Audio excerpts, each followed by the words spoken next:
Good morning class. हमारा आज का पाठ है भोला राम का जीव, जो कि एक व्यंग्य कहानी है। ऐसा कभी नहीं हुआ था। धर्मराज लाखों वर्षों से असंख्य आदमियों को कर्म और सिफारिश के आधार पर स्वर्ग या नरक में निवास स्थान बांटते आ रहे थे, पर ऐसा कभी नहीं हुआ था। तो ऐसा मानना है, ऐसा हिंदू मैथोलॉजी का बिलीव है कि मरने के बाद यमराज हमें स्वर्ग जाना है या नर्क जाना है, इसका निर्धारण करते हैं और उसी के अनुसार हमें स्थान देते हैं। सामने बैठे चित्रगुप्त बार बार चश्मा पोंछ रहे थे, बार बार थोक से पृष्ठ पलट कर रजिस्टर पर रजिस्टर देखे जा रहे थे, पर गलती पकड़ में ही नहीं आ रही थी।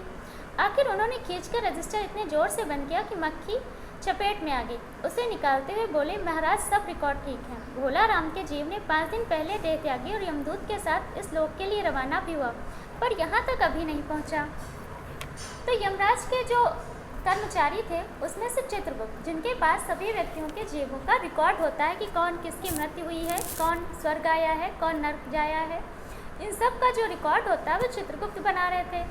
ऐसे में एक भोला राम नाम के व्यक्ति का जीव जो लापता था उसकी खोज की जा रही थी, क्योंकि उसका जीव 5 दिन पहले उसकी मृत्यु हुई और अभी तक नहीं हम लोग पहुँचा था।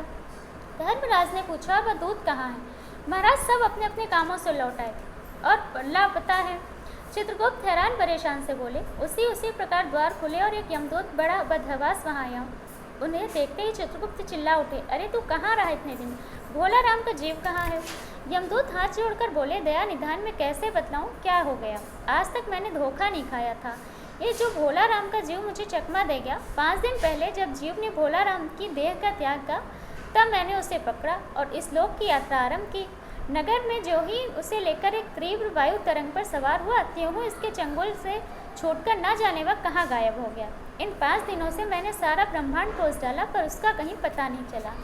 तो वो हुआ क्या कि जो यमराज का एक दूत था, वो भोला राम नामक व्यक्ति के जीव को लेकर चलता है यमराज के पास। लेकिन रास्ते में क्या होता है, जैसे ही हवाओं का वेग बढ़ता है, अचानक भोला राम का जीव चंगुल से छूटकर भाग जाता है। भागने के बाद वो कहाँ गया, हम लोग कहानी के अगले भाग में पढ़ेंगे।